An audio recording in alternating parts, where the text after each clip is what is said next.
kita udah kedatangan bintang tamu yang akan membagikan kisah pengalaman spiritualnya atau pengalaman mistisnya ya.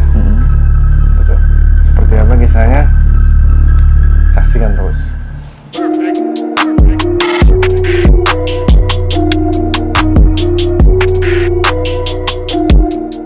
Halo, nama saya Ridwan, saya dari Bogor.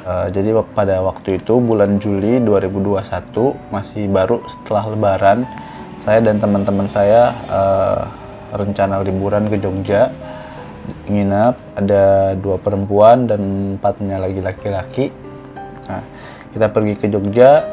Nah, untuk hari pertama ngeblank.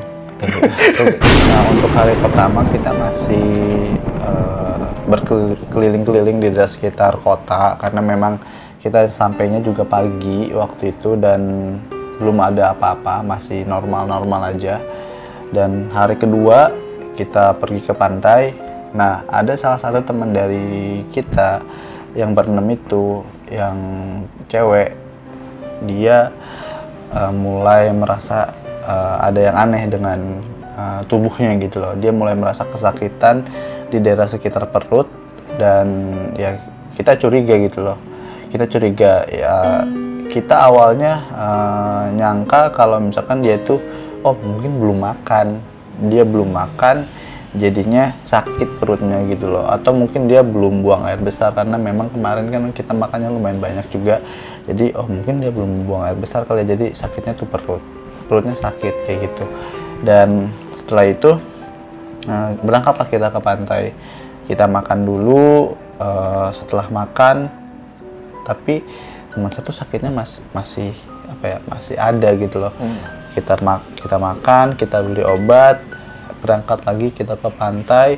Di pantai Jungwok, pantai yang pertama kita kunjungin. Nah teman saya ini yang kesakitan ini, sakitnya itu makin parah. Makin menjadi-jadi. Udah kita kasih obat, udah kita kasih makan juga kan. Saya pikir dia sakit biasa gitu loh. Tapi dari situ tingkah lakunya udah mulai aneh. Dia kayak ngelamun sendiri kayak kalau misalkan kita main nih, kita seru-seruan di pantai, foto-foto lah, main air kayak gitu, tapi dia lebih memilih untuk sendiri di tikar yang kita sewa di situ. Nah, di situ kita mulai curiga gitu loh. Ini orang kenapa gitu loh. Kalau sakit perut biasa nggak mungkin kayak gini kan. Ya udahlah. Karena kita berpikir positif, mungkin dia memang sakit perut atau enggak dia lagi halangan kali ya, lagi datang bulan hari pertama gitu. Jadi dia nggak ikutan main sama kita bareng-bareng. Kita main sampai siang karena kita nyampe pantai Jungwok itu jam 11. Kita nyampe jam 11 sampai jam 1-an kita main di daerah pantai Jungwok. Nah, habis itu kita lanjut ke pantai selanjutnya. Pantai Sadranan, masih di daerah Gunung Kidul. Di Pantai Sadranan perjalanan sekitar 2 jam dari Pantai Jungwok ke Pantai Sadranan. Nah, teman saya sambil karena dia dibonceng sama saya gitu loh, dia juga di jalan dia ngeluh, sakit tuan, sakit. Ya saya bingung, sakit tuh kenapa, sakitnya tuh kok sakit apa gitu loh. Udah saya kasih obat, udah kita kasih obat kan, udah kita kasih makan juga ya, tapi di satu sisi saya nggak boleh panik, saya harus tetap tenang. Tenang ya, maksudnya sabar aja, nanti di Pantai Sadranan kita kasih obat lagi, kita beli obat lagi, kita beli tolak angin. Saya pikir juga dia masuk angin kan, karena perutnya kembung juga kata dia bilang gitu. Nah, singkat cerita kita sampai di Pantai Sadranan, kita main lagi, kita makan lagi di sana. Dia juga bilang pengen makan, pengen ini, kita turutin. Kita beliin dia makan, nasi goreng, dia pengen air kelapa, kita kasih dia air kelapa, tapi nyatanya nggak dimakan sama sekali sama dia. Posisi dia perutnya makin sakit, kondisinya makin lemes karena kita kasih makan dia nggak mau, ya kan? Nggak ada asupan energi lagi buat dia gitu loh. Akhirnya kita main air, foto-foto, dia cuma berbaring terbaring lemas di gazebo yang waktu itu kita sewa. Nah dari situ kondisinya udah mulai parah tuh.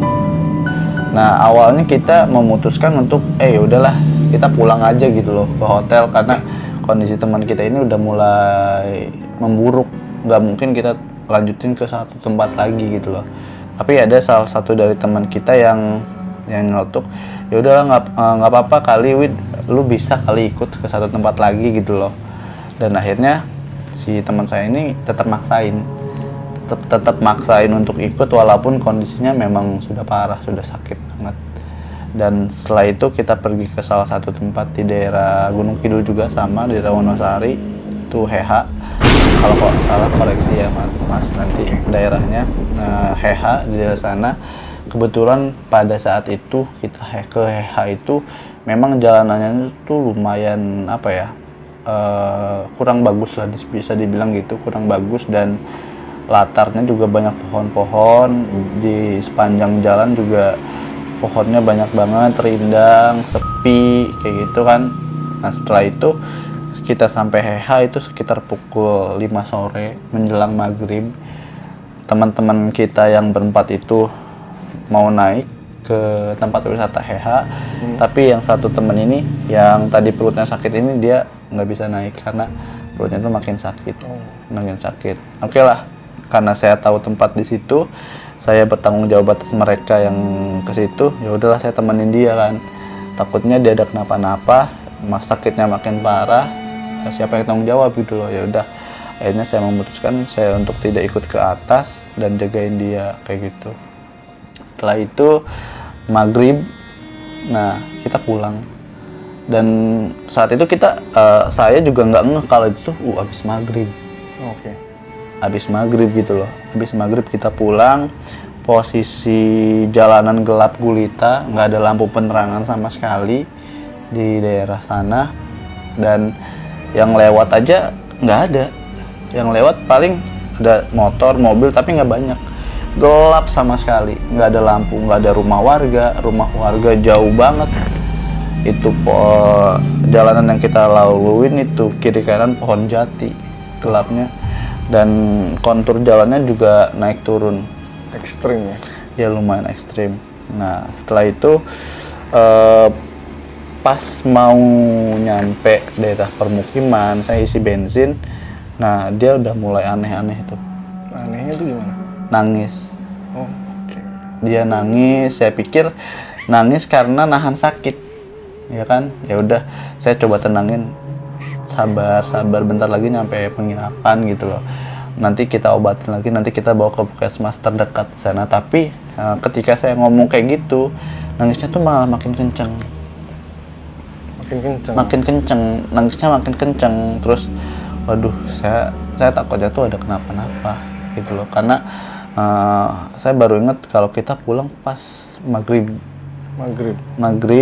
dan kita lewat jalan yang gelap banget gitu loh. Dan lanjutlah kita berkendara pada saat itu, dan saya bilang istighfar ke dia kayak gitu. Tapi kok nangisnya malah makin kenceng. Harusnya kan kalau orang sadar dibilang istighfar dia akan ngikutin kan.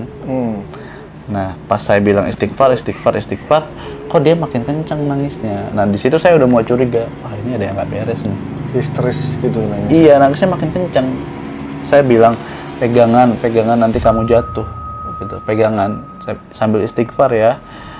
Dia bilang malah nangis makin kenceng. Di situ saya mulai curiga, waduh, kayaknya ada yang nggak beres nih. Ya saya panik, tapi ya kalau saya panik dan nggak ngelanjutin perjalanan, takutnya ada kenapa-napa sama dia juga kan. Ya udah, saya coba lanjutin perjalanan pelan-pelan, bawa motor cuma satu tangan, karena satu tangannya lagi itu megangin dia, takutnya jatuh kan. Nah dia makin nangis, dia bilang sakit kayak gitu. Terus makin nangis, saya bilang ya saya cuma bisa bilang istighfar, bentar lagi nyampe kayak gitu. Terus sempat ketawa juga Di motornya tuh ketawa? di motor ketawa. Nah saya di situ makin bingung, lah ini kok kenapa ketawa, tadi nangis kok sekarang ketawa gitu loh. Iya, iya. Nah di situ saya udah bisa menyimpulkan, waduh kayaknya udah ada yang nggak bener nih, pasti ada yang ngikutin gitu loh, ada yang ngikutin. Nah pas udah mau nyampe ke pemukiman warga tuh, saya ngelihat ada salah satu praktek dokter kan. Nah pas saya jalan, tapi kok kayak ketarik ke belakang, Kayak ada yang narik. kayak ada narik.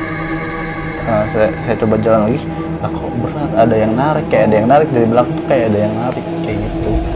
Dan ya udahlah saya pegang kan tangannya, bawa motor tetap satu tangan gitu. Satu tangan, kita coba cari puskesmas atau rumah sakit terdekat, karena kita di sana sama sekali nggak bisa buka Google Maps, Nggak ada bisa, sinyal. nggak ada sinyal, posisi jalan pun gelap.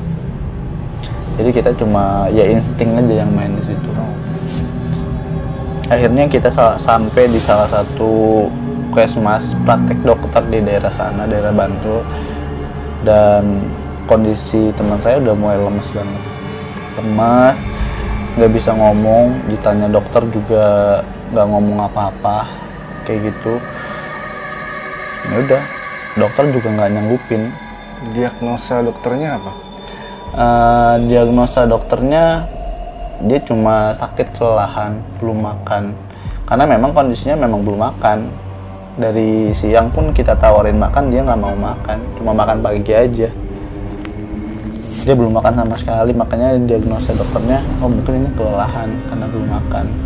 Dokter pun nggak bisa nanganin, dia bilang ya udah coba kamu bawa ke rumah sakit terdekat, di depan ada rumah sakit lumayan besar, nanti coba kamu bawa ke situ ya. Ya udahlah, akhirnya saya telepon orang tuanya, kalau kondisi dia lagi kayak gini saya telepon, dan langsung bawa lagi ke nyari rumah sakit yang itu, yang kata dokter itu. Tapi di sepanjang jalan saya nggak nemuin rumah sakit sama sekali. Sama sekali nggak ada. Kata dokternya 1 kilo dari sini ada rumah sakit, tapi setelah ditelusurin lah kok nggak ada rumah sakitnya kan.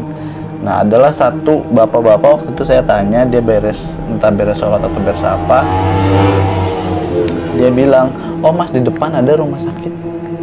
Nah rumah sakit di sebelah kanan jalan. Nah ya udahlah, saya jalan dan kebetulan di situ ada rumah sakit. Bener ada ya? Beneran ada rumah sakit, puskesmas, bukan pasti memang rumah sakit gede, Muhammadiyah apa gitu, saya lupa namanya, warna hijau rumah sakitnya. Dan langsung saya bawa ke IGD. Bawa ke IGD, di IGD tingkahnya makin aneh. Anehnya gimana? Aneh, jadi kita kasih di kursi roda, kita bawa ke IGD, dia nangis sambil nunjuk-nunjuk, itu ada yang marah, di depan kamu ada yang marah. Saya langsung, saya merinding kalau cerita kayak gini. Saya langsung hadang dia kan, hadang penglihatan dia, mana yang marah, nggak ada yang marah di sini. Tapi dia selalu bilang, itu di depan kamu ada yang marah, pulang. Dia cerita, pengen pulang, mana?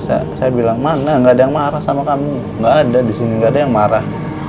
Nah di situ juga pas saya ngadep dia nunjuk ke depan, dia bilang ada yang marah.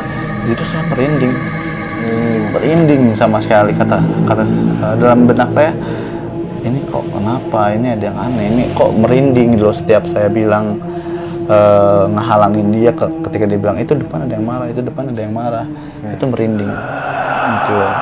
Dan dokter juga udah kasih tindakan, disuntik waktu itu biar karena kan dia kondisinya lemes ya. Disuntik sama dokter, diambil tindakan.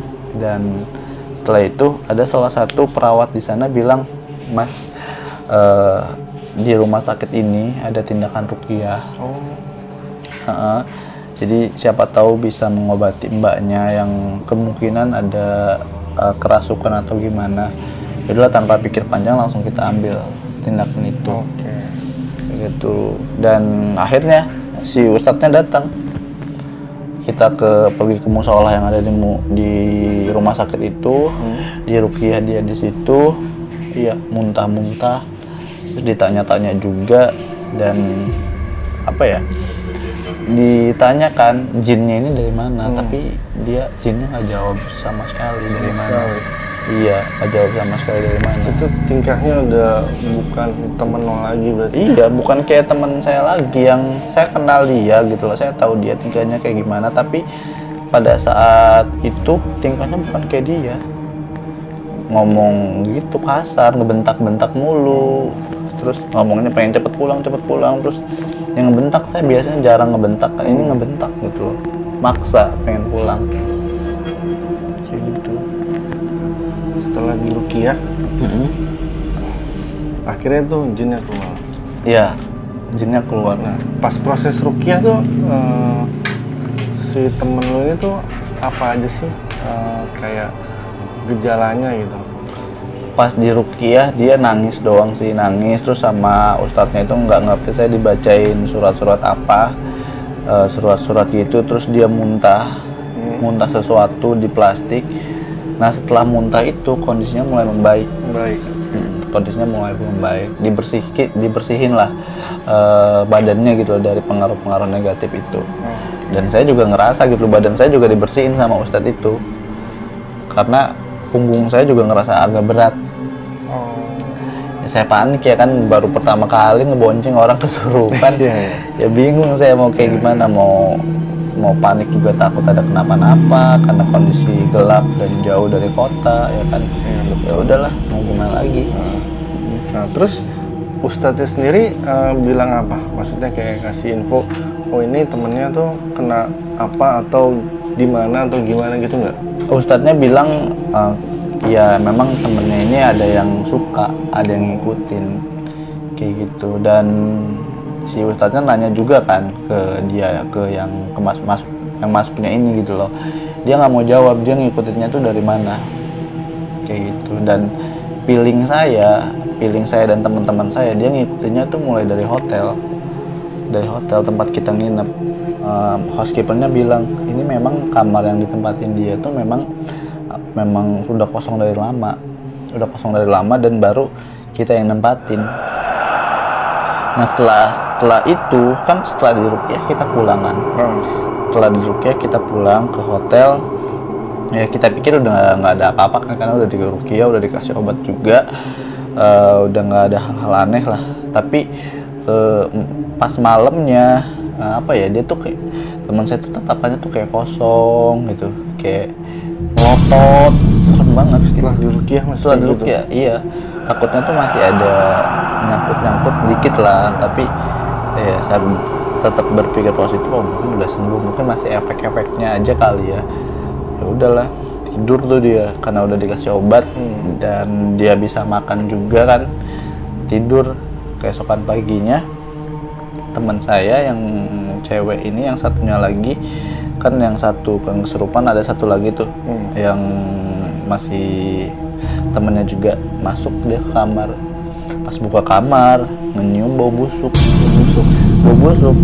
Dia langsung bilang ke saya sama teman-teman lainnya, lu sini dah, lu masuk ke kamar itu, lu cium dah bau busuk apa kagak, apa cuma gua dong yang nyium, maksudnya kata dia, atau semuanya juga nyium gitu. Dan akhirnya kita masuk bareng-bareng, ternyata memang bau busuk di kamar itu yang ditempatin. Posisi si cewek ini lagi tidur. Oh masih tidur? Masih ya? Tidur, karena ya lemes kali ya. Kita juga mau ngasih makan kan ke dia, ngasih sarapan ke dia kayak gitu. Maksudnya tidur doang, bau busuk. Kita cari, kita cross check di bawah kasurnya, terus di kamar mandi. Saya takutnya ada bangkai tikus atau bangkai apa di sana, tapi nggak ada sama sekali, nggak ada bangkai apapun yang sumber bau busuknya itu. Nggak ketemu tuh ya? Nggak ketemu. Kita udah cari kemana-mana, udah nggak ketemu. Dan setelah itu kita angkatlah kasurnya. Ternyata di kasurnya itu ada kayak bercak panjang coklat. Nah itu kita aneh di situ. Bercak panjang coklat banget, yang bentuk banget panjang coklat di kasurnya itu. Setelah kita cium, baunya gitu, bau busuk dari situ. Warnanya coklat pekat banget kayak tanah, panjang kayak sepanjang guling lah, kayak gimana. Panjang guling melintang di kasur warna putih. Itu darah atau benar-benar tanah? Nah itu saya juga nggak tahu. Kalau darah, saya juga tanyakan, kamu mens gak, kamu dapat datang bulan gak? Tapi dia bilang dia nggak datang bulan. Kalaupun datang bulan, darah haid kayak gitu kan, nggak akan sepanjang dan selebar itu. Itu lebar banget, panjang sepanjang guling, warnanya coklat pekat. Tuhnya bau busuknya sampai bau banget. Tahu apa ya, mobil sampah, baunya tuh kayak gitu, bau banget. Dan sampai sekarang lo nggak tahu kalau itu apa gitu? Iya, sampai sekarang saya nggak tahu kalau itu tuh apa. Saya pernah, teman saya sempat moto, cuma fotonya tuh sekarang nggak ada. Udah hilang ya? Kayaknya sih udah kehapus. Kondisi temen lo pas ada bercak coklat itu kondisinya gimana? Dia langsung bangun. Dia langsung bangun, dia juga aneh. Lah ini apa? Ini apa? Dia juga langsung nyadar, karena kita nanya, ini lu ngompol ya di sini? Kagak, gua kagak ngompol. Lu haid? Kagak, gua kagak haid sama sekali. Ya dia juga bingung, ini apa? Kok panjang banget, warnanya coklat, melintang. Dan setelah diangkat, kasurnya diangkat, selimutnya diangkat, nembus sampai ke kasurnya. Oh, tuh nembus bener-bener. Iya. Ngeresep ya? Ke dalamnya. Kita panik kan. Iya. Kita panik, kita langsung telepon aja housekeepernya buat minta bersihin. Ya itu baju temen lu sama sekali nggak ada bercak. Nggak ada bercak apa. Bersih. Karena dia nggak ganti baju dari awal, dari dia pulang dari pantai sampai hari yang ada bercak itu dia nggak ganti baju kan. Nah, bersih, nggak ada bercak tanah ataupun apa, itu nggak ada. Oke. Nah untuk teman-teman yang nonton nih, kalau ada yang tahu posisi apa, mungkin nama hotelnya jangan disebut kali ya. Iya, jangan disebut lah, mungkin sensitif. Ya mungkin ada teman-teman yang tahu itu apa sih, bercak panjang coklat dan bau busuk ya. Iya, baunya bau busuk banget. Bau busuk. Bisa komen di bawah, atau punya pengalaman yang mirip nih kayak si Ridwan, bisa ikut komen di bawah. Sampai sekarang berarti kondisinya udah baik-baik aja ya? Sekarang baik-baik aja. Tapi kayaknya memang dia tuh memang rada sensitif orangnya. Rada sensitif. Jadi entah memang bisa lihat hal-hal kayak gitu atau bercandaan doang. Dia sering bilang itu ada si gelis itu kayak apa ya, kuntilanak lah ya, paham. Dia sering bilang kayak gitu ya. Saya nggak tahu sih dia beneran bilang karena memang bisa lihat atau cuma bercandaan doang. Biasanya sih sepengalaman gue ya, kalau orang yang bisa biasanya sering banget tuh ada yang ngikut gitu. Oke. Ya biasanya kayak gitu, tapi tergantung balik lagi dia kondisi dianya tuh kuat atau lemah. Kalau lemah ya mungkin kayak temen lo gitu kan, bisa sampai sakit, sampai parah, sampai ibaratnya kayak kemasukan lah ya. Nah pas itu juga saya mikir kan, oh kondisinya lagi sakit, kita jalan dalam posisi gelap, pasti badannya lemah tuh. Nah saya sering lihat konten-konten horor juga. Kalau misalkan badannya lemah, rawan kemasukan. Iya, rawan banget. Rawan. Jadi saya langsung, waduh ada yang aneh nih kayaknya, ada yang nggak beres nih, aduh. Saya panik di situ dah. Tapi temen lu itu inget nggak semua kejadiannya gitu? Ingat. Dari dia nangis, dari di rumah sakitnya itu inget semua? Dia inget pas di motor aja dia bilang pas udah sadar, dia inget. Wan, pas lu bilang istighfar, gua tuh denger, gua pengen bilang istighfar juga, tapi bukannya gua bilang istighfar, tapi malah nangis kenceng. Dia bilang gitu pas di motor gitu. Dan ya mau gimana lagi ya kan, mungkin yang ngendalin bukan dia, ya dia nggak bisa ngomong kayak gitu kan. Terus pas di apa ya, pas di ruqyah juga dia masih ngenalin saya, saya kayak gitu. Cuma kayak gitu tingkah lakunya tuh aneh. Oke, udah dikendaliin ya. Ya udah kayak ada yang ngendaliin gitu. Selama kejadian itu kan cuman dia ngeliat satu di rumah sakit ya. Iya. Selain itu ada lagi nggak dia Oh yang tahu gitu? yang kayak ada yang marah gitu ya. Kayak itu doang sih di Itu IGD. Iya, dia bilang itu doang sih. Ada yang marah di depan kamu. Dia ngajak pulang, ayo pulang. Dia marah, dia udah marah. Ini. Iya. Atau mungkin memang sosok yang marah itu, atau mungkin dia atau kalian ngeganggu dia gitu. Makanya dia jadi marah, atau saya nggak tahu sih ya, maksudnya kita perlakuan kita pas main itu ngeganggu keberadaan dia atau enggak. Tapi dipikir-pikir kita dari pantai nggak bawa apa-apa, nggak bawa pasir, nggak bawa batu, nggak bawa macem-macem, karena memang niat kita ke situ liburan main, kita nggak macem-macem, nggak pengen bawa oleh-oleh atau apalah benda-benda dari sana, nggak juga.